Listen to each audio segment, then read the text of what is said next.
Unacademy. Let's crack it.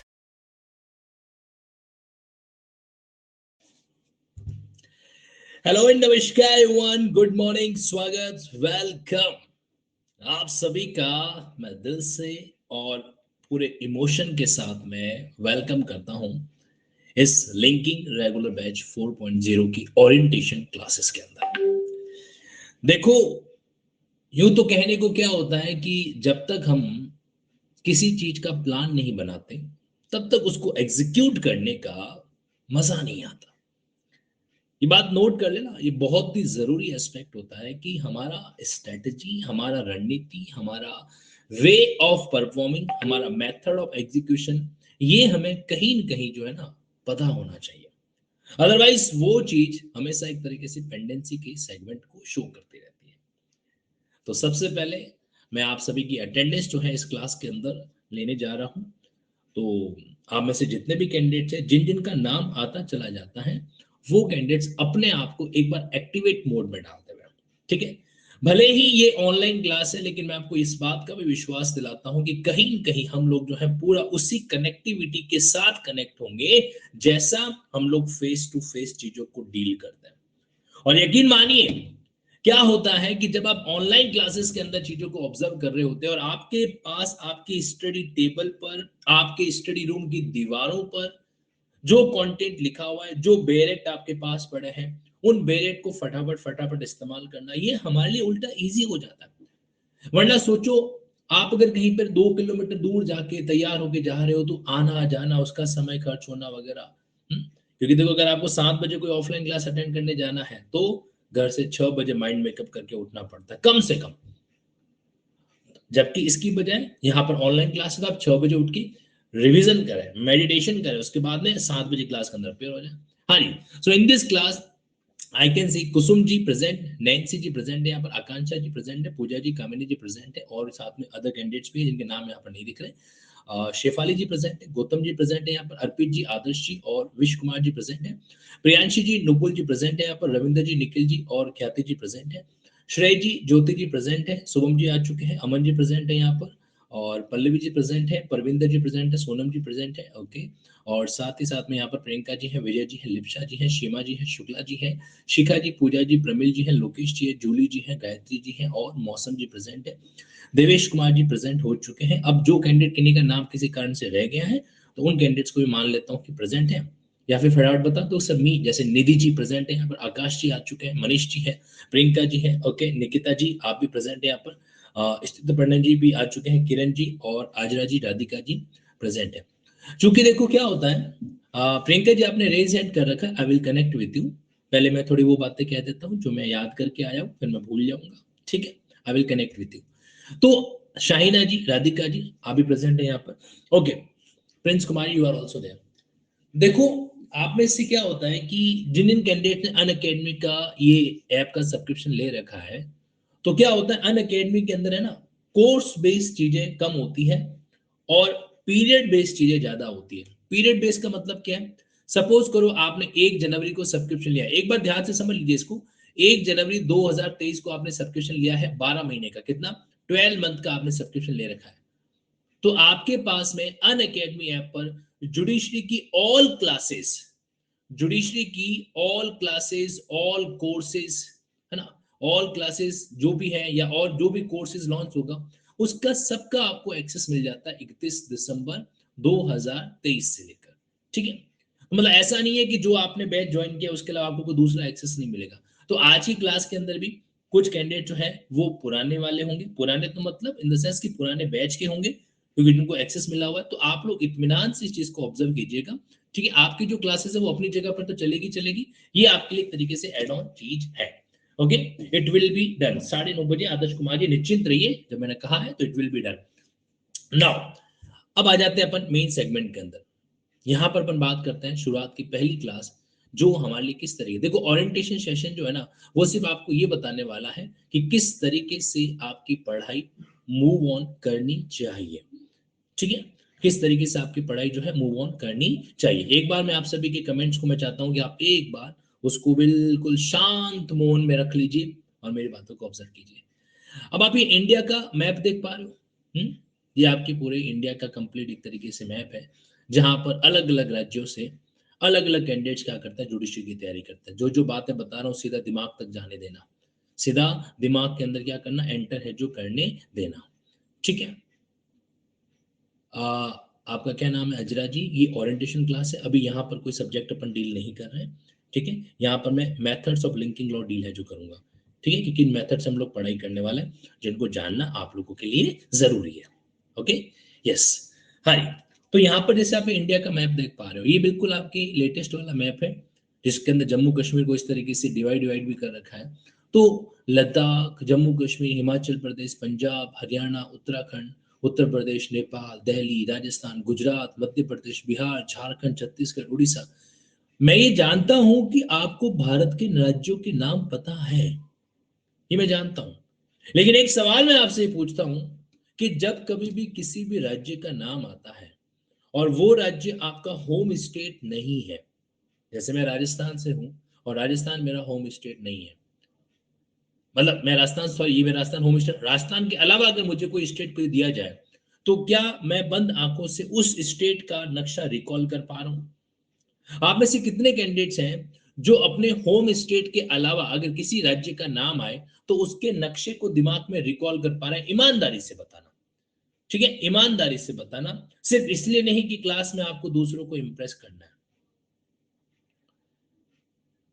Suppose करो कि अगर मैं आपको अचानक कहता हूं कि बिहार, तो क्या बिहार का मैप, आप राजस्थान के हो लेकिन क्या बिहार के मैप को इमेजिन कर पा रहे हो?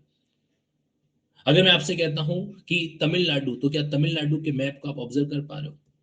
भारत के नक्शे में हमारी पढ़ाई का सबसे शानदार मेथड छुपा हुआ है, हमारे पढ़ने की स्टाइल का सबसे शानदार मेथड जो है ना, वो इंडिया के मैप के अंदर छुपा हुआ है। इसलिए कह रहा हूं, बढ़िया से ऑब्जर्व करना। आज डेफिनेटली एक मेमोरेबल क्लास आपके लिए होगी अगले 45 मिनट तक, ठीक है। नाउ अब यहां पर क्या है कि कुछ स्टेट्स आपको रिकॉल हो रहे हैं क्योंकि उनकी स्ट्रक्चर बिल्कुल अलग है ना। अब जैसे गुजरात स्ट्रक्चर आपको दिख जाता है क्योंकि ऐसा लगता है जैसे मतलब कौवा उल्टा बैठा है, चौंस मारने वाला है, तो यहाँ पर हमको शायद याद रह जाता है वो। ये वाला आपको हो सकता है याद रह जाए कि ऐसा पता ऐसा चलता है कि कोई डायनासोर दो पैर पे खड़ा होके, ये इसकी पूंछ है और किसी को खाने जा रहा है, तो ये सेवन सिस्टर्स वाला मामला हो सकता है, शायद आपको याद रह जाए। लेकिन हकीकत तो ये है कि आप लोगों ने कभी इंडिया के मैप को बंद आंखों से ऑब्जर्व नहीं किया। मैं यहाँ पर एक्सेप्शन की बात नहीं कर रहा हूँ, मैं जनरली बात कर रहा हूँ। हम लॉ के स्टूडेंट हैं और हम लॉ के स्टूडेंट की एक प्रॉब्लम है। क्या प्रॉब्लम है? कि हम लॉ के सब्जेक्ट को छोड़ के बाकी की दुनिया से कोई दुनियादारी नहीं रखते। सही कह रहा हूं ना? हम लॉ के स्टूडेंट विधि के, कानून के सब्जेक्ट को छोड़कर बाकी सब्जेक्ट में कोई दुनियादारी नहीं रखते। इज इट ट्रू और नॉट? क्या ये सच है कि नहीं है? 100% सच है। देख लीजिए, 91% का कहना है कि हाँ सर, बात तो सही है, बात तो बिल्कुल सही है। लेकिन पता है क्या होता है, आप नोटिस करना कि जो क्रिकेट के प्लेयर्स होते हैं ना, उनको क्रिकेट खेलने के साथ साथ कभी कभी उनको बोला जाता है वॉलीबॉल खेलो, कभी कभी बोला जाता है फुटबॉल खेलो, कभी कभी कहते हैं कि चलो आज तुम जो है कुछ दूसरा वाला गेम खेलो, टेबल टेनिस खेल लो वगैरह वगैरह। ऐसा क्यों करवाया जाता है? भाई उसको मैदान पे तो क्रिकेट खेलना है, मैदान पे तो क्रिकेट खेलना है, फिर उसको दूसरे वाले गेम क्यों खिलाए जाते हैं? हम्म? दूसरा वाला जो गेम है उसको क्यों खिलाया जाता है? किसी के पास इसका आंसर है? एनीवन? देखो, बड़ा सिंपल सा सवाल पूछा है मैंने, मैंने कोई कोर्स का टिपिकल पॉइंट है जो नहीं पूछा है आपसे। मुझे तो इसका आंसर बता दीजिए कि ऐसा क्यों करवाया जाता है। Anyone can answer this thing? Radhika ji कह रहे sir for change, for change. कभी कभी सर मैं पढ़ाई कर रही होती हूँ, मम्मी बोलती है बेटा जाके शॉपिंग करके आ जा, तो फॉर चेंज मेरी पढ़ाई में इंटरेस्ट आ जाता है। हाँ जी, स्थित जी बताएं। सर जैसे कि आप बोल रहे थे कि आधा घंटे बाद सब्जेक्ट चेंज करना चाहिए, तो सर उन लोगों को भी क्रिकेट के अलावा बाकी खेल खिलाया जाता है ताकि उनका सब्जेक्ट चेंज होता रहे, जो हाँ, टॉपिक है वो होता रहे और उनका माइंड थोड़ा फ्री होता रहे। नहीं तो फिर क्या होता है कि एक ही चीज में माइंड पूरा जैम हो जाता है उस ओके। वजह से। तो मतलब आप ही कह रहे हैं कि सर आपने एक बार बताया था कि 30 मिनट की हमको क्या करनी चाहिए, स्विचिंग पॉलिसी फॉलो करनी चाहिए। हाँ हाँ। स्विचिंग पॉलिसी, स्विचिंग पॉलिसी का मतलब क्या? आधा घंटा सीआरपीसी पढ़ लिया, अब स्विच करके आधा घंटा फिर सीपीसी पढ़ लो, फिर आधा घंटा आईपीसी पढ़ लो, फिर आधा घंटा कॉन्स्टिट्यूशन पढ़ लो, यही कहना चाह रहे हैं आप? ये सब्जेक्ट चेंज वाला तो जो है उनके ओके, भी वहाँ गेम चेंज के हिसाब से वही चलता है। Very good. आपको पता है स्थित जी, जब कानून के अंदर कन्फेशन रिकॉर्ड की जाती है, संस्वीकृति जिसमें आप अपराध होना स्वीकार करते हो, तो उसका एक नियम है कि it must be Holi recorded. ऐसा नहीं है कि आप आधी अधूरी रिकॉर्ड कर लो उसको। यहाँ पर भी ये जो स्विचिंग पॉलिसी है, इसकी आपने आधी बात बताई, आधी बात मैं कंप्लीट कर लेता हूँ। ये पॉलिसी तब लागू करनी चाहिए जब पढ़ाई में हमारा मन नहीं लगता है, तो शुरुआती स्टेज पे। कई बार होता है ना कि सर मैं मेरे को समझ में नहीं आ रहा, मैं सिटिंग कैपेसिटी मेरी नहीं है। ऐसा होता है कि नहीं होता है? कई बार कैंडिडेट्स कहता है कि सर मेरी सिटिंग कैपेसिटी नहीं हो पा रही है, तो उस समय मैं ये मेथड उसको सजेस्ट करता हूँ कि ऐसे केस में आप शुरुआती स्टेज में स्विचिंग पॉलिसी रखो। लेकिन जब आपका कंसंट्रेशन पूरा जुड़ चुका है, जब आपका कंसंट्रेशन पूरा जुड़ चुका है, आप किसी भी सीआरपीसी आईपीसी के टॉपिक पर आपका इंटरेस्ट क्रिएट हो चुका, आप 1 घंटे 2 घंटे 3 घंटे पढ़ सकते हैं, तो वो जो डेफनेस का जो तरीका होता है उसको तो कभी भी ये स्विचिंग पॉलिसी रिप्लेस नहीं कर सकती। ओके, तो ये तो आंसर आपका थोड़ा सा ठीक है लेकिन पूरा नहीं है, बट आई अप्रिशिएट कि आपने ट्राई किया। गुड। Okay, anyone else? मेरा सवाल मैं वापस रिपीट कर देता हूं। देखो बड़ा सिंपल सा क्वेश्चन पूछा है मैंने। मेरा क्वेश्चन ये है, इन्होंने जो आंसर दिया ना वो क्या था? Switching policy. स्विचिंग पॉलिसी क्या होती है? आप में से कितने कैंडिडेट है जिनको ऐसा लगता है कि सर हमारा सिटिंग कैपेसिटी बड़ा कमजोर है, सर एक बार टिक के पढ़ाई लंबे समय तक कर नहीं पाते, 10-15 मिनट करते हैं, फिर बाहर से आवाज आती आइसक्रीम वाला, और दिमाग जो है वो पढ़ाई से भाग के आइसक्रीम वाले पे चला जाता है, फ्रूट वाला ऐसे करके। हाँ जी, चलो, तो ऐसे केस में sir please repeat the question. बिल्कुल, अभी रिपीट करता हूं मैं। मेरा सवाल ये था कि क्रिकेट के जो प्लेयर्स होते हैं, तो क्रिकेट के प्लेयर्स को उनका जो कोच है वो बीच बीच में फुटबॉल क्यों खेलने के लिए कहता है, वॉलीबॉल क्यों खेलने के लिए कहता है? कभी कहता है कि जाओ तुम रनिंग करके आ जाओ, जाओ तुम जो है थोड़ा सा टेबल टेनिस खेल के आ जाओ, ऐसा क्यों कहा जाता है? ये मेरा क्वेश्चन था। तो आप में से एक कैंडिडेट ने बोला स्विचिंग पॉलिसी। तो देखो आपका सबसे पहला बात ये आता है कि आप में से जिस किसी कैंडिडेट को ये लगे कि उसका सिटिंग कैपेसिटी कमजोर है, उसका पढ़ाई के अंदर सिटिंग कैपेसिटी कमजोर है, तो उसके लिए सबसे बेस्ट मेथड ये होता है कि अगर आपकी सिटिंग कैपेसिटी अच्छी नहीं है, तो उस केस में आपके लिए सबसे बेटर मेथड है कि आप सब्जेक्ट को स्विच करते रहें। आप सब्जेक्ट को एक टाइम ड्यूरेशन के साथ स्विच करते रहें। ठीक है, मतलब आपने शुरुआत के 30 मिनट, आप 7:30 बजे पढ़ने बैठे, आपने आईपीसी पढ़ा 30 मिनट, जैसे ही 30 मिनट खत्म हुआ तुरंत आपने रिप्लेस कर दिया उसको सीआरपीसी के साथ में। इससे क्या होता है? आपका इंटरेस्ट है जो बना रहता है। ठीक, हाँ जी। और धीरे धीरे अगर ये चीज मतलब आपके लिए कमांड बन जाती है, 30 मिनट तो आप आराम से पढ़ लेते हो, तब उस टाइम ड्यूरेशन को बढ़ाओ, फिर 30 मिनट को 45 मिनट करो, फिर इस टाइम ड्यूरेशन को 10 दिन के बाद और बढ़ाओ, फिर इसको 45 से 1 आवर करो।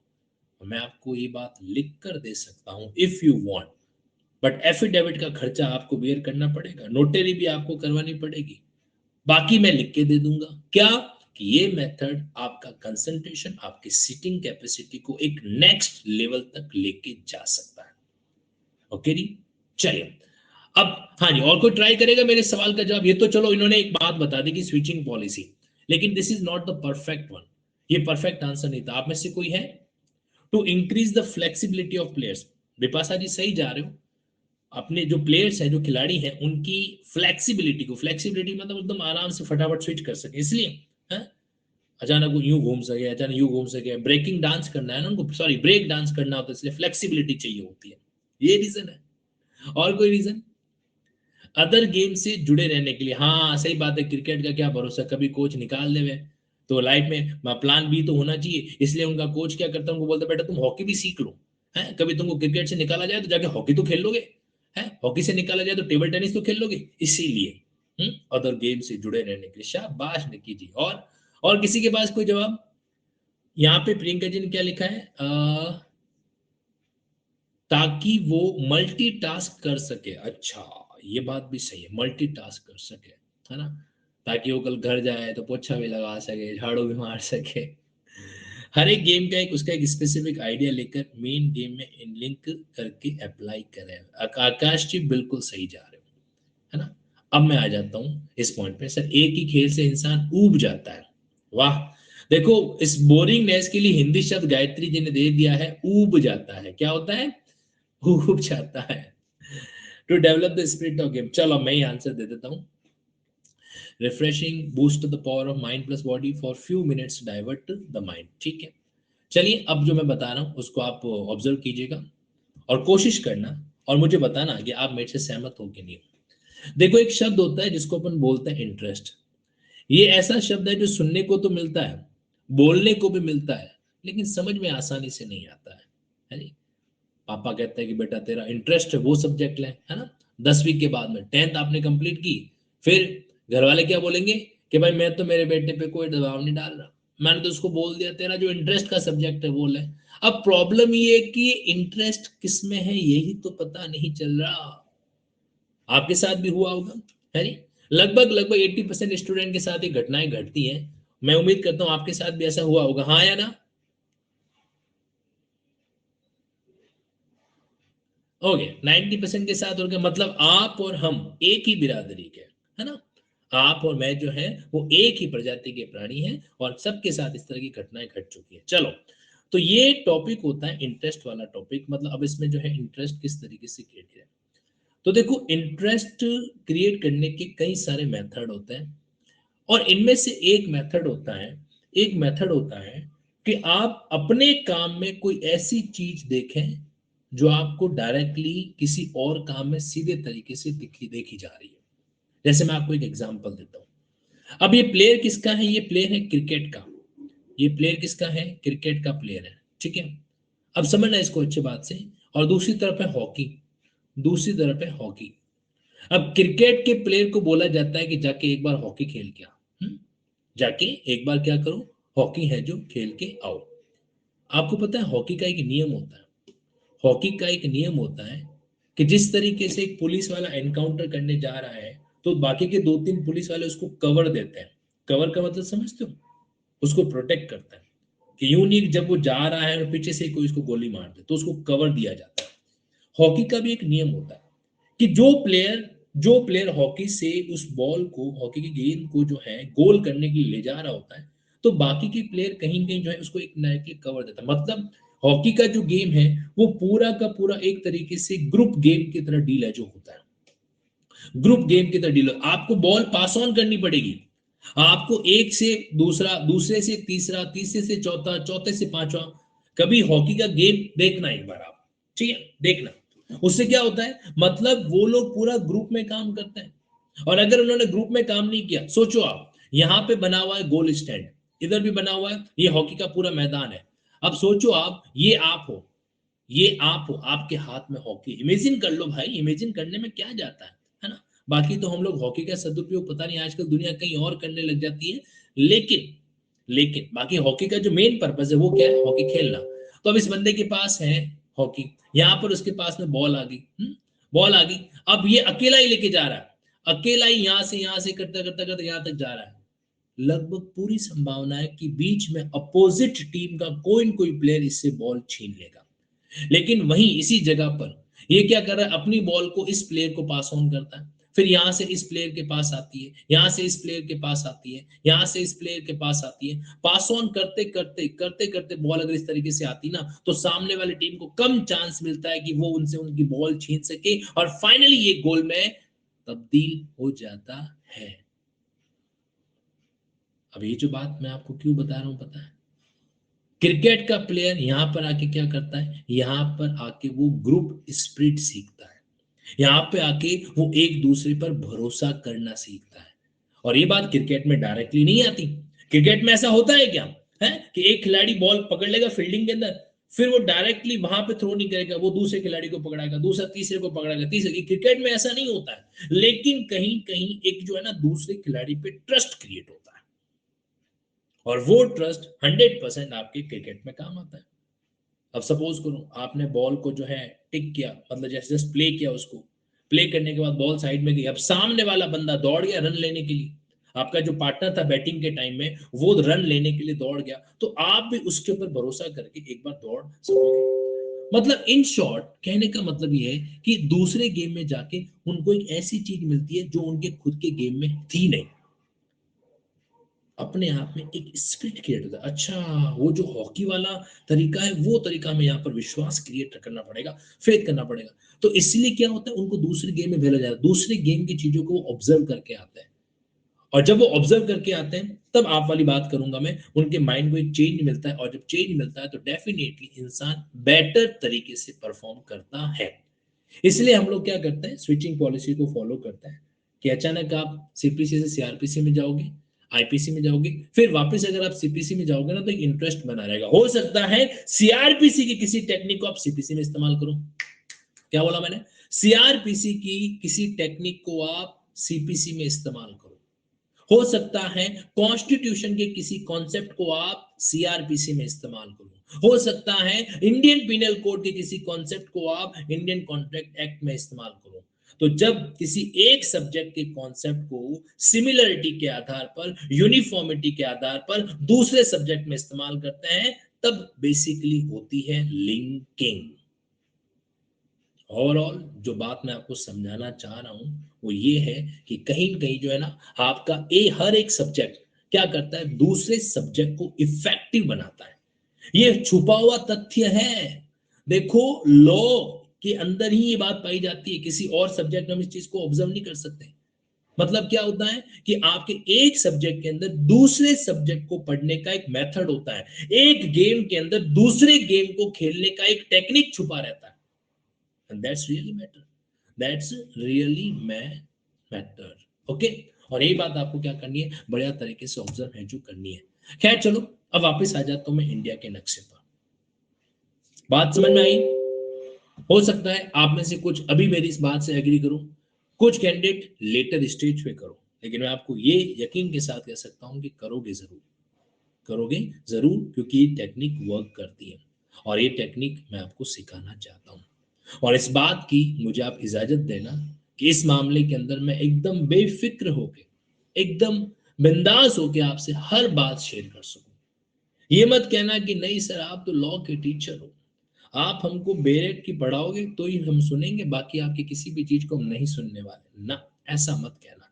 ठीक है, अधिकार दोगे ना, है जी, give me a quick thumbs up, अधिकार तो दोगे ना, ऐसा तो नहीं है कि अधिकार छीन लोगे। ध्यान रखना, एक राजा तब तक अपनी प्रजा के लिए कुछ भी नहीं कर सकता जब तक प्रजा उसको अपना राजा बने रहने का अधिकार नहीं देती। एक सेना अपने लीडर से तब तक प्रभावित नहीं हो सकती जब तक वो उसको ऑथोराइज नहीं करती।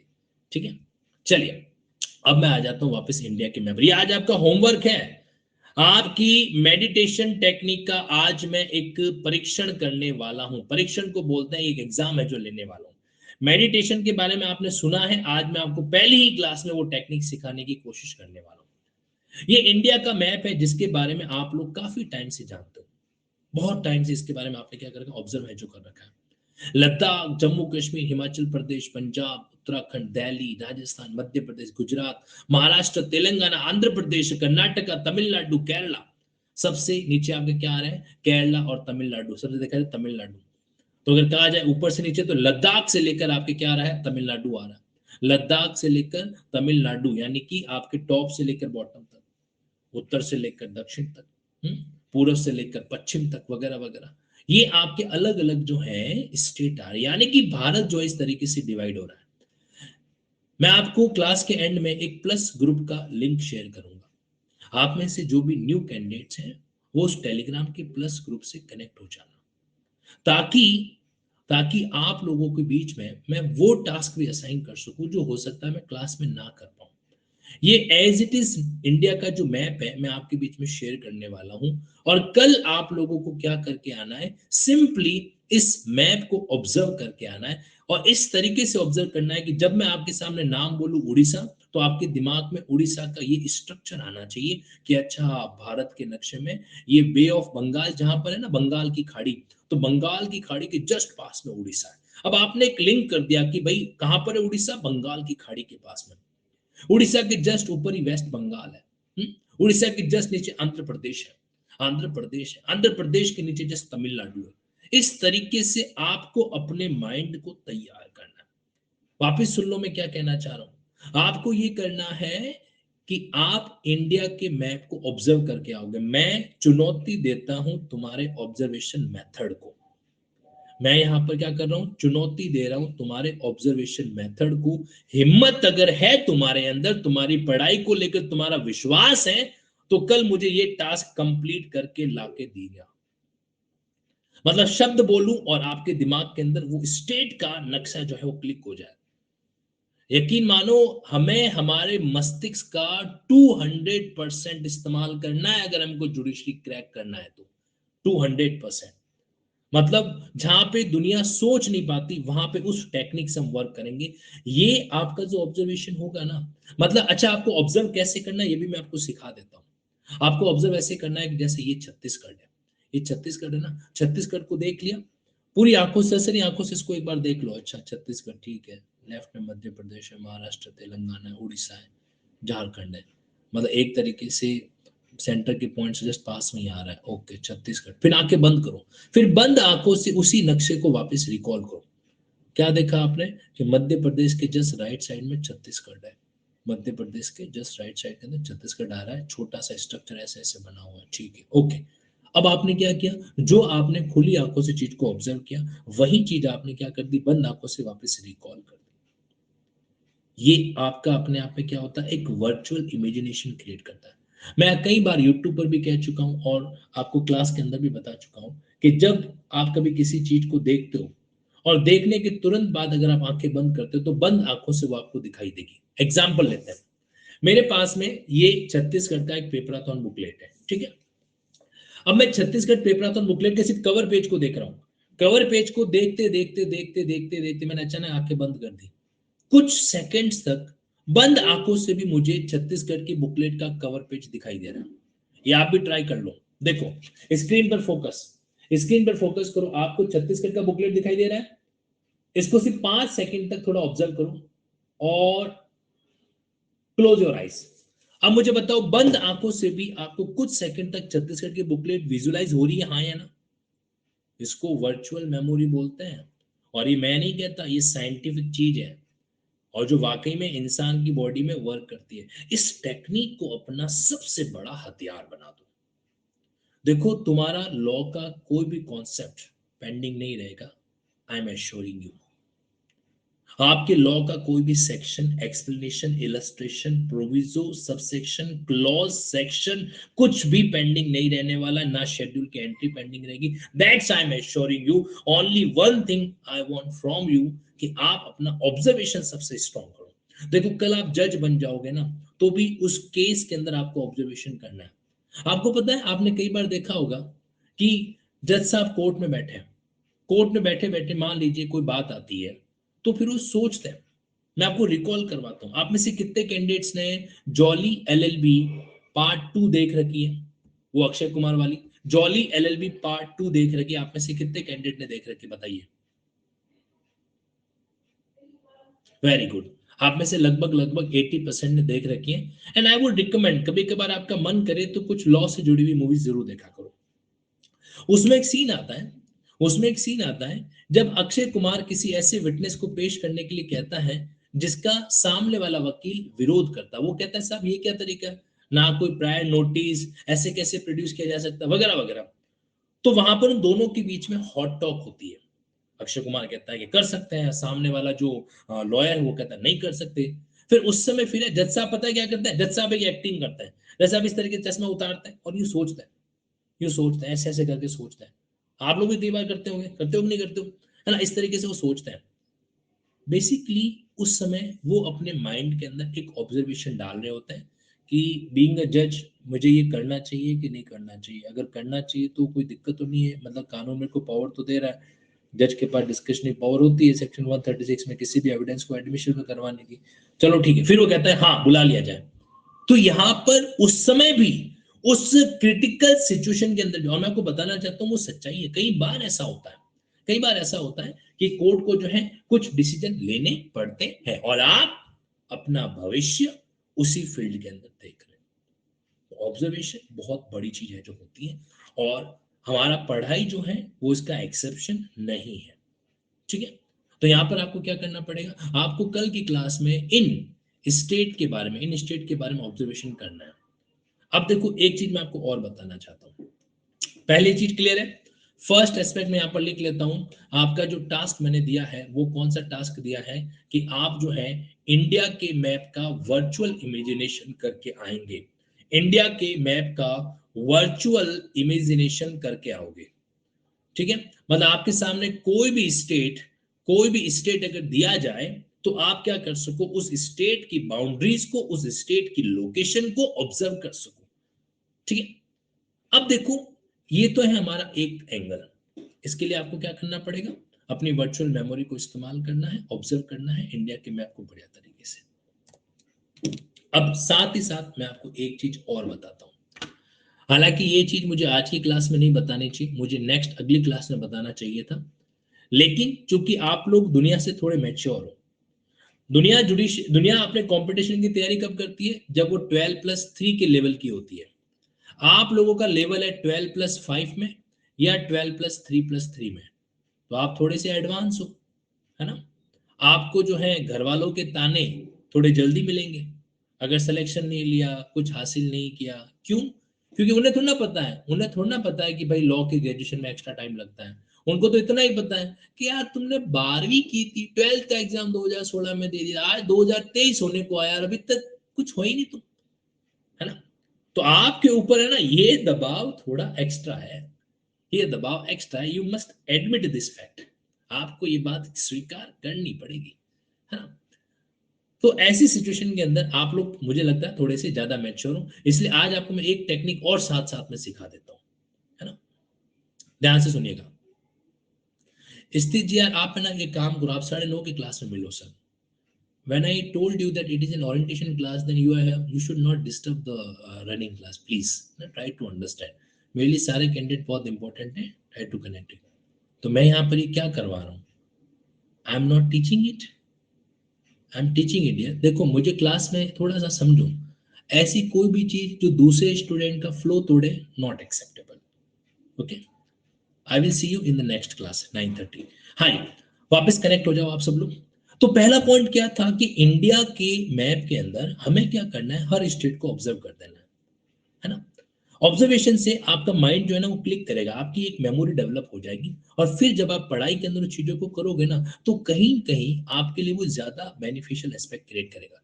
लेकिन एक और टेक्निक होती है कि मेमोरी को भी हम क्या कर सकते हैं, एक दूसरे से कनेक्ट कर सकते हैं। जैसे मैं आपको एग्जांपल देता हूं, अब सपोज करो मध्य प्रदेश, मध्य मतलब में क्या होता है, मध्य का मतलब होता है सेंटर, बीच वाला हिस्सा।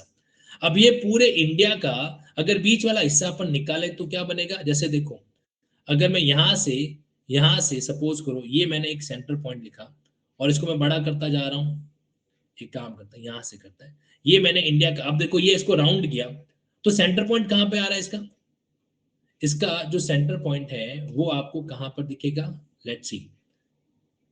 ये इंडिया का मैप कवर हो गया, अब इसका सेंटर पॉइंट आ रहा है यहां पर, एम आई राइट और रॉन्ग, आ रहा है कि नहीं आ रहा है। इसको जरा इस सर्किल को ऑब्जर्व करो, इसका सेंटर पॉइंट आ रहा है, सेंटर को बोलते हैं मध्य। तो जो चीज मध्य में है इसलिए बन गया मध्य प्रदेश, इसलिए बन गया मध्य प्रदेश। तो दिमाग के अंदर एक आइडिया क्लिक किया कि यार मध्य प्रदेश को मध्य प्रदेश इसलिए कहते हैं क्योंकि वो भारत के मध्य में है। मध्य प्रदेश को मध्य प्रदेश इसलिए कहते हैं क्योंकि वो भारत के मध्य में। अब आपके दिमाग ने एक हिंट ऑब्जर्व कर ली, अब ये ऐसी हिंट है जो आप कभी भूल नहीं सकते। अगर आप भारत का नक्शा भूल भी गए तो ये नहीं भूलोगे कि सेंटर के अंदर बीचों बीच में कौन है, मध्य प्रदेश है। यस और नो, एग्री करते हो, हाँ है ना। जब एक टेक्निक देखो, मैंने आपको पहले एक चैलेंज दिया कि भारत के नक्शे को ऑब्जर्व करना, और अब उस चैलेंज के अंदर मैं आपको कुछ स्मार्ट टेक्निक दे रहा हूं। स्मार्ट मतलब सिर्फ हार्डवर्क करने से मामला नहीं बनेगा, हार्डवर्क के साथ हम क्या करेंगे, एक ट्रिक जोड़ेंगे, एक टेक्निक जोड़ेंगे जो डायरेक्टली क्लिक कर जाएगी। अब आपने ये ऑब्जर्व कर लिया कि अच्छा मध्य प्रदेश के अंदर जो है ये वाला मामला है जो आ रहा है, एक चीज आपने ऑब्जर्व की, ठीक है। एक और टेक्निक मैं आपको देता हूं, करंट की कई ऐसी घटनाएं होती है जो हमसे बड़ी जुड़ी हुई होती है। आपने देखा होगा पाकिस्तान से वो एक लड़की आ गई, इंडिया की लड़की एक पाकिस्तान चली गई, है नहीं। आजकल अलग ही तरीके का सीन है जो क्रिएट हो रहा है, दुनिया है कुछ भी हो सकता है। हाँ बिल्कुल बिपाशा जी, ये सच है, ये फैक्ट है, आई नो दैट। ये अपने आप में जरूर चीज भी है, हकीकत भी यही है, ये सिर्फ मैं आपको लॉजिक नहीं बता रहा हूँ, इट्स रियलिटी फैक्ट। हाँ जी। तो यहाँ पर क्या हो रहा है, अब जैसे पाकिस्तान से है, आपको सिंपली एक चीज देखनी है कि यार पाकिस्तान से वो बंदी आई है, तो वो कहाँ से एंटर कर सकती है, कहाँ से एंटर करेगी? मुझे बताओ, पाकिस्तान से वो बंदी आ रही है, क्या वो तमिलनाडु से एंटर कर जाएगी? है नहीं?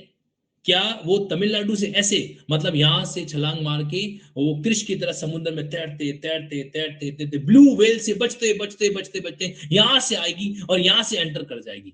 है नहीं? ऐसा होगा? Not possible. Think about it. नहीं नहीं, देखो कई बार उटपटांग सोचो कि यार ऐसा है कि ये जो आपको जितना भी ब्लू ब्लू ब्लू दिख रहा है ना, ये सारा पानी है। इसी को देख के तो हनी सिंह ने गाना गाया था, आज ब्लू है पानी पानी ठीक है।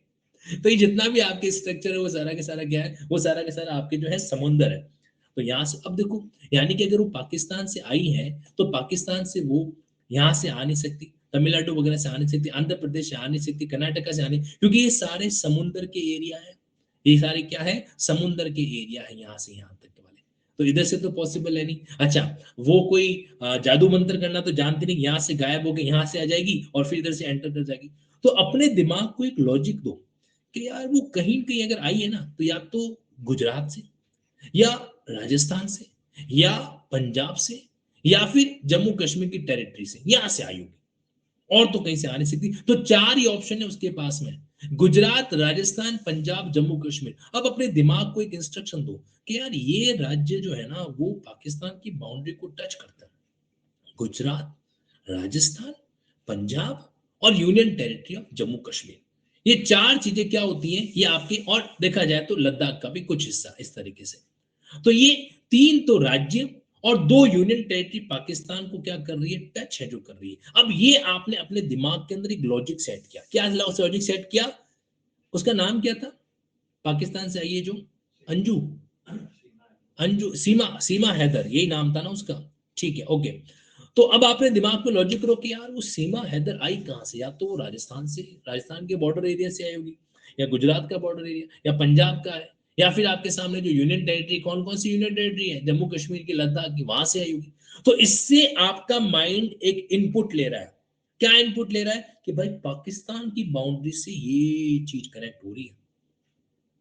अब एटलीस्ट आप गलती से भी इन स्टेट को यहां पे तो इमेजिन नहीं करोगे, हाँ या ना? आप गलती से भी यहां से तो ऐसे नहीं आप सोच सकते हो कि राजस्थान जो है वो इस एरिया में आएगा, नहीं। तो मेरा कहने का मतलब यह है, नेपाल, अरे जो भी है ये, देखो मैं वास्तविकता में तुमको जाने के लिए नहीं कह रहा हूं, हम लोग हकीकत में इन्वेस्टिगेशन नहीं कर रहे हैं। मैं सिर्फ आपको एक लॉजिक बता रहा हूं, हो सकता है घूम के आई हो, हाँ? हमें उससे क्या, घूम के आए, पैदल चल के आए, है ना?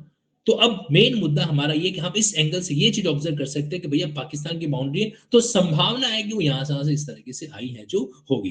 ठीक है, बाकी आप लोग सीमा जी के पास जाओ, सीमा हैदर के पास में हाल चाल पूछो, चाय वाय पी के आओ, बाकी आपको सारा जो डाउट है वहां से क्लियर हो जाएगा। खैर चलो, Seema is not the concern of our topic, हमारे लिए तो क्या है कि सीमा सिर्फ एक बहाना है, सीमा हैदर सिर्फ एक बहाना है, असली मुद्दा तो कॉन्सेप्ट को समझाना है। ठीक है, वापस आ जाते हैं। तो ओवरऑल मैंने आपको जैसे दो बातें बताई कि इस तरीके से आप क्या कर सकते हो, चीजों को रिकॉल कर सकते हो, चीजों को क्या कर सकते हो, ऑब्जर्व है जो कर सकते हो। आपको पता है, मुझे अगर पूछा जाना कि भारत के नक्शे में सबसे पहले क्या याद हुआ, सबसे पहले क्या याद हुआ, तो हमारे मास्टर जी थे स्कूल टाइम में, उन्होंने क्या है कि इस तरीके से, मतलब भारत माता का नक्शा जो है वो भारत भारत के नक्शे में समझाया था। भारत माता का नक्शा जो है वो भारत के नक्शे में समझाया था। और उस समय बोला कि देखो ये भारत माता का जो ये सिर पे जो मुकुट है, ये जम्मू कश्मीर है। तो याद हो गया, अच्छा जम्मू कश्मीर मुकुट है। फिर उन्होंने उनके हाथ में कुछ ऐसा पकड़ा तो पता बोला कि ये एरिया जो है यहाँ पे उनके हाथ की कुछ मतलब शक्ति वक्ति है वगैरह वगैरह, है ना? और उनके पैरों के अंदर जो तमिलनाडु, केरला वगैरह, इस तरीके से देखो अलग अलग एंगल होता है। वो वो उस समय में लिंकिंग करते थे, उन्होंने उस समय लिंकिंग की, उन्होंने कहा कि भारत का नक्शा लिंकिंग विद भारत माता, है ना? भारत माता को एक देवी के रूप में दिखा दिया और बोला कि देखो इस तरीके से आपका जो है मामला है पूरा। खैर चलिए, वो कहने का मेरा मतलब इतना सा है कि जो भी टेक्निक हो, टेक्निक ऐसी है जो दिमाग के अंदर छप जाए। एक बात मैं आपको और बात बताता हूँ, ये आपकी एसएससी वगैरह के एग्जाम के बारे में आपने सुना है? एसएससी वगैरह जहां पे क्या होती है, मैथ्स और रीजनिंग वगैरह आती है, मैथ्स है, रीजनिंग वगैरह है, इस तरीके से आती है, ठीक है। उनमें क्या होता है, उनको उल्टी फुल्टी इक्वेशन देते हैं, बोलते हैं कि 252 का अगर 4 टाइम मल्टीप्लीकेशन किया जाए तो क्या आंसर आएगा, जवाब दो, option A, option B, option C, option D. अब इस तरीके से वो उनको 4 ऑप्शन देते हैं। 2 घंटे का पेपर, 2 घंटे का पेपर, 120 मिनट, 100 सवाल। जूली जी, पूजा जी, तिलोक जी, आदर्श जी, प्रियंका जी, निधि जी, ध्यान से सुनना। 2 घंटे का पेपर, 120 मिनट, 100 सवाल, और 100 के 100 सवाल इस तरीके के टाइप के कि 252 को आप इस तरीके से 4 बार मल्टीप्लाई करोगे तो क्या आएगा। अब अगर आप और मैं, भोले भाले जीव, इस पेपर को देने बैठेंगे तो हम लोग क्या करेंगे, हम ऐसे करेंगे, 252 मल्टीप्लाई 252, ठीक है, 2 दूनी 4, ठीक है, 2 5 10, 0 1 4 और 1 5 लगा, फिर यहाँ पे छोड़ेंगे, फिर 5 दूनी 10 का 0 हासिल लगा 1, 10 और 1 11 का 1 हासिल लगा 1, 4 और 1 5, है नहीं। इस तरीके से हम लोग क्या करेंगे, अपना दिमाग है जो लगाएंगे, फिर ये 4 0 5, तो अब यहाँ पे 4 आया, 0 आया, 5 और 1 6 और 4 10 आया, 10 और 1 6 आया, और ये 5। अब ये तो एक आंसर आया, ये तो हमने एक बार मल्टीप्लाई किया। अब इस संख्या को वापस 252 से मल्टीप्लाई करो, फिर जो कुछ है उसको वापस 252 से मल्टीप्लाई करो। इतना कुछ करने में, इतना कुछ करने में आपके मस्तिष्क में जो ब्लड का प्रवाह है, आपके मस्तिष्क का जो ब्लड प्रेशर है, वो या तो लो हो जाएगा या हाई हो जाएगा, और लास्ट में आंसर आएगा एग्जैक्टली तो भी जरूरी नहीं है। तो वहां पे उनको क्या सिखाई जाती है, उनको ट्रिक सिखाई जाती है कि तुम इस तरीके से करो, 2 का जब भी मल्टीपल होता है तो एंड में जाके आपके ये फिगर आएगा, वो फिगर आएगा, इस तरीके से उनको टेक्निक सिखाई जाती है। अब वो बेचारा अगर वो टेक्निक इस्तेमाल नहीं करे तो एग्जाम में तो उसका बेड़ा कभी पार होगा ही नहीं।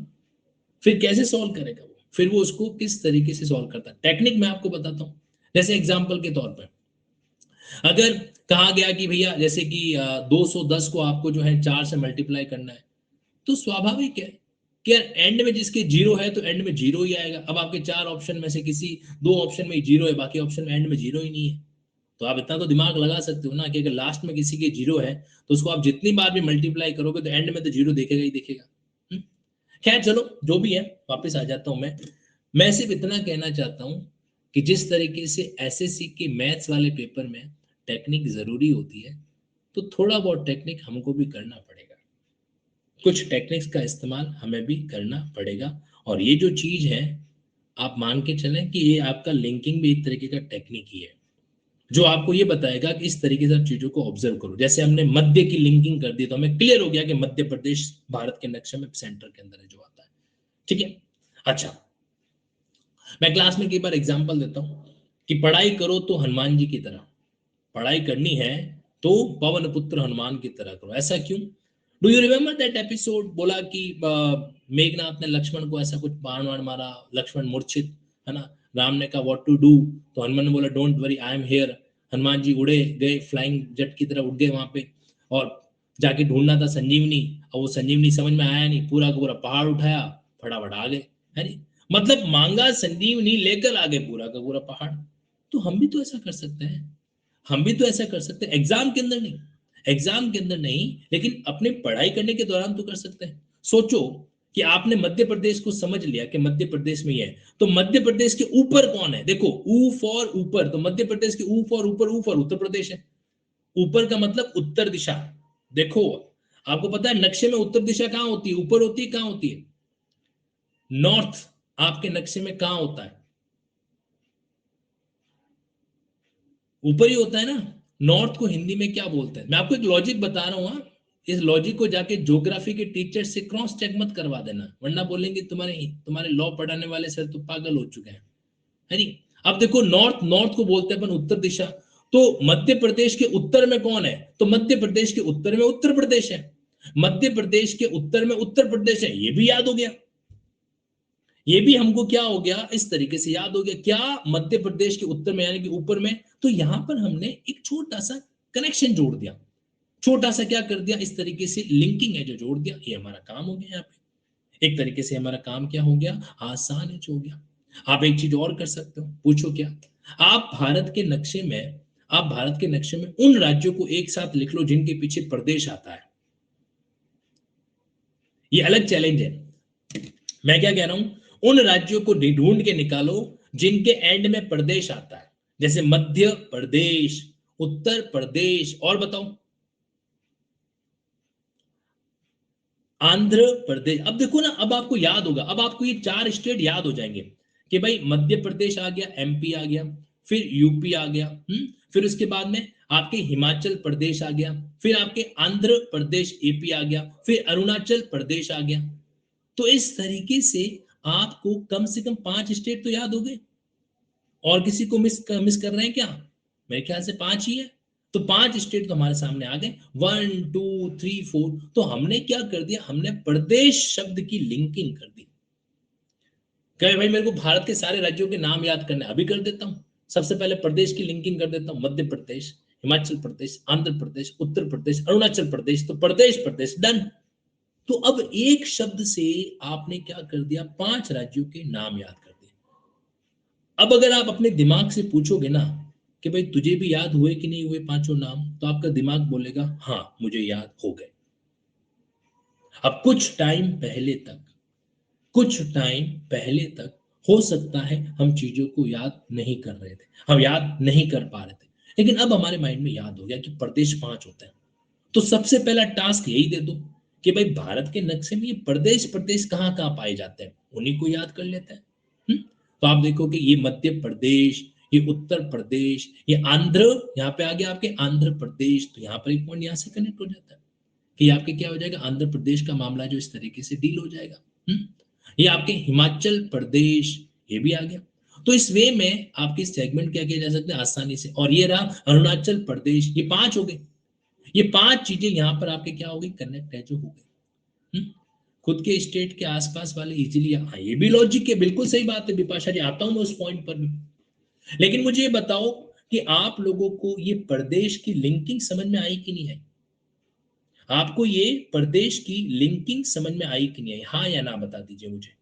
हमने कुछ नहीं किया है, मैंने सिर्फ वही नॉलेज इस्तेमाल कर रखा है जो आपके पास ऑलरेडी है, और मैं लॉ को पढ़ाते समय भी यही करने वाला हूं। जब हम कानून को पढ़े, कानून की किताबों को, कानून के बेरेट को पढ़ेंगे, ऑब्जर्व करेंगे, तब भी हम यही करने वाले हैं। ओके, अभी जस्ट आपके 15-20 मिनट बाद में जो है सीआरपीसी की क्लास होगी, उसके अंदर मैं सीधा बेरेट से चीजों को स्टार्ट करने वाला हूं। तो आप इस बात को लेकर टेंशन मत आ जाना कि सर ये क्या हो रहा है, क्योंकि वहां पर इन्हीं मेथड को मैंने थोड़ा एडवांस लेवल पे आपके बीच में स्टार्ट करने का काम है जो किया है। ओके, हाँ जी, वही करेंगे अपन। तो बेरेट को ऑब्जर्व करेंगे, बेरेट के मेथड को भी देखेंगे इसके अंदर कि किस चीज को हमें ध्यान में रखना है। तो आप उस क्लास को पढ़ो ना, तो ये वो जो क्लास होगी वो इसी की एप्लीकेशन है। जो बातें मैं यहाँ पर आपको समझा रहा हूँ उसी का एप्लीकेशन बेरेट पढ़ते समय करेंगे अपन। हाँ जी, तो अब देखो आपके सामने प्रदेश का एक तरीके से क्या हो गया, एक तरीके से लिंकिंग है जो हो गया। ये चीज हमको सीखनी है। अच्छा, एक टेक्निक अभी किसी ने कहा कि सर जो हमारा होम स्टेट होता है ना, तो उसकी बाउंड्रीज हम आसानी से याद कर सकते हैं। इसके अंदर आपका एक सवाल का जवाब भी छुपा हुआ है। कई बार हमारे दिमाग में एक सवाल आता है, क्या जवाब सवाल आता है कि सर कौन कौन से स्टेट की जुडिशरी की तैयारी करनी चाहिए? आता है कि नहीं आता है? कौन कौन से स्टेट की जुडिशरी की तैयारी करें सर? अपने राज्य की तो कर ही रहे, और किस किस का नंबर लगाए, और किस किस का नंबर है जो लगाए। ठीक है, तो अब इस बात को, इस सवाल का आंसर कहां से ढूंढोगे पता है? मैं बताता हूं आपको इस सवाल का आंसर आप कहां से ला सकते हो। इस सवाल का आंसर पहला तो ये है कि जहां पर सिलेबस कॉमन हो। सीधी सी बात है कि जो आप पढ़ रहे हो वो आपके स्टेट के अलावा और किस स्टेट में काम आ सकता है, सबसे पहला तरीका तो ये। फिर आपको ये देखना पड़ता है कि कौन लेस डिस्टेंस पर है। लेस डिस्टेंस का मतलब बहुत ही कम दूरी पर है। तो देखो स्वाभाविक है, कम दूरी पर तो आपका जो कौन होगा, कम दूरी पर जो है आपका वही स्टेट होगा जो आपका नेबरिंग है।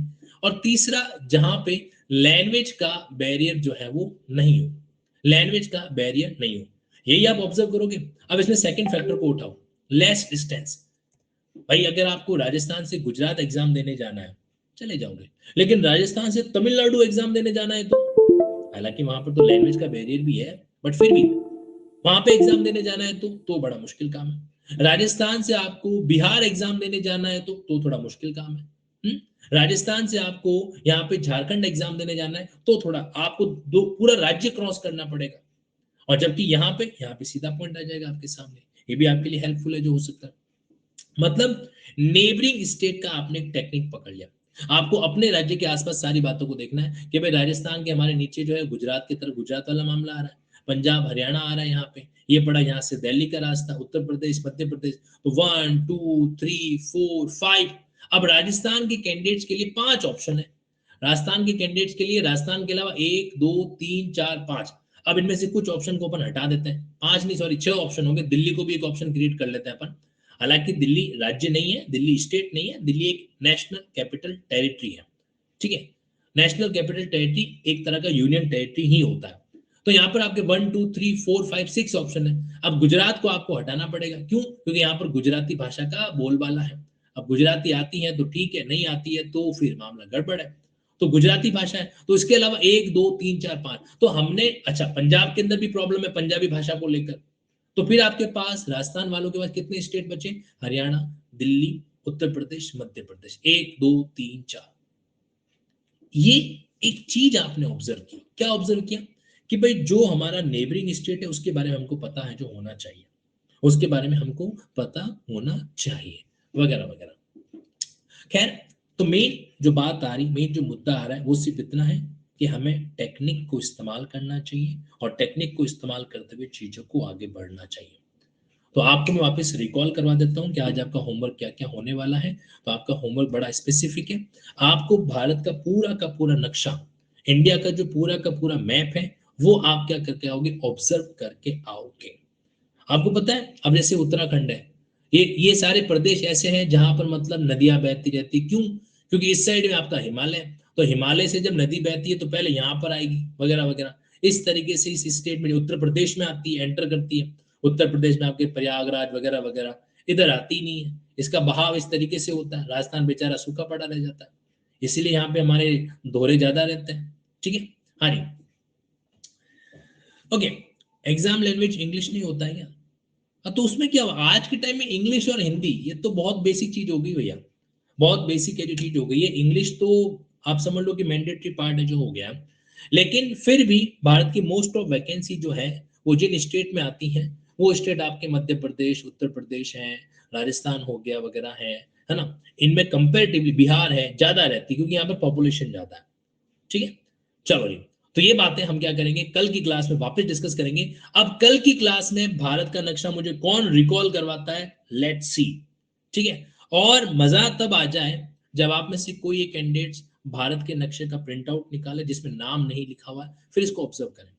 देखो, मैं सिर्फ इस टास्क के माध्यम से, मुझे पता है मैं आप लोग लॉ पढ़ने आए हो मेरी क्लास में, मैं आपको ज्योग्राफी नहीं पढ़ा रहा हूं, लेकिन मैं आपकी मेडिटेशन की टेक्निक को डेवलप करना चाहता हूं।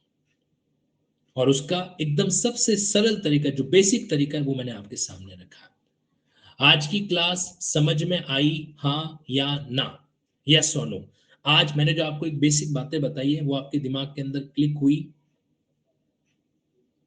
Very good. तो क्लिक हुई है तो कंप्लीट करके लाएंगे। प्रियंका जी, अब मैं आपके डाउट पे जो आता हूं, अब आप क्या कहना चाह रहे हैं, लेट ऑब्जर्व इट। अच्छा, कल मैं आप लोगों का जो है ना काउंसलिंग सेशन लूंगा। कल संडे है, संडे को भी हम क्लास रखेंगे। कल काउंसलिंग सेशन पे डील ज्यादा करेंगे। हाँ जी, गुड मॉर्निंग सर। यस, बताएं प्रियंका जी। सर मैं ये बोल रही थी कि मेरी जो इस सब वो सब्सक्रिप्शन ले रखा है वो सिम मेरी बंद हो रखी है, जीमेल आईडी भी नहीं चल रही है। तो अगर मैं रीसेट करूं इसको तो मेरी ये क्लास तो ऑन नहीं होगी ना, फिर कैसे करूं? अनअकैडमी लिंकिंग लॉ में कॉल भी किया था, वो बोल रहे कि अनअकैडमी को कॉल करो, तो उनको कैसे देखो, करूं? ऐप का मैटर लिंकिंग लॉ डील नहीं कर पाएगा। जैसे आपका जो समस्या टेक्निकल प्रॉब्लम है ना, वो अनअकैडमी ऐप में होती है। तो आप उसको बंद करोगे तो ओटीपी आएगा, फिर उसका क्या करोगे? और दूसरी जीमेल पे कर रही हूँ, है जी। दूसरी जीमेल बना के कर रही हूँ उस पे। एक काम करो, आप 24 घंटे रुक जाओ, मैं आज कंफर्म कराता हूँ कि इस चीज का समाधान क्या हो सकता है, ठीक है। ठीक है, ओके ओके, ओके। भेज देता हूँ message, just second. Hello, good morning. बात बताओ कि अगर कोई कैंडिडेट जो है उसकी सिम गुम हो जाती है, अब वो अपने वापस ऐप को रीसेट करना चाहता है, रीइंस्टॉल करना चाहता है, तो ओटीपी किसके नंबर पे आएगा? ऐसा होता है कि ओटीपी जो है उसके रजिस्टर्ड ईमेल पर भी जाता है, जहां से वो ईमेल से उसको देख के ओटीपी को अपने आप कर सकते हैं। ठीक है, मेरी मैसेज ठीक है, ओके सर, थैंक यू। चलो जी, तो कल अपन मिलेंगे वापस, और कल जो है मैं आप लोगों से बातचीत, जितने भी नए कैंडिडेट जुड़े हैं, जितने भी न्यू कैंडिडेट जुड़े हैं, उन सबसे मैं कल बातचीत करने का कोशिश है जो करूंगा। बाकी हम लोग जो है मिलते हैं कब? Next class. देखो नेक्स्ट क्लास सीआरपीसी का है, ये आपके एग्जिस्टिंग बैच के अंदर चलने वाली क्लास है सीआरपीसी, लेकिन एक नए सिरे से बेरेट का एनालिसिस करेंगे। तो अगर आप वो कैंडिडेट वो क्लास अटेंड कर रहे हो तो घबराना मत, थोड़ा सा इत्मीनान रखिएगा। ओके, चलिए। कामिनी जी, आज संविधान की क्लास नहीं है। आज आप क्या उसमें कह रहे हो, क्या आपने जेलो वाले बैच की बात कर रहे हो क्या आप? जेलो वाले बैच में होगी क्लास, डोंट वरी, वहां ब्रेक नहीं है। ओके, चलो, थैंक यू सो मच। और एंड में सिर्फ इतना कहना चाहता हूं कि आपने जो विश्वास दिखाया है ना लिंकिंग लॉ पे, तो आपका विश्वास टूटेगा नहीं। Wish you all the best. Thank you so much.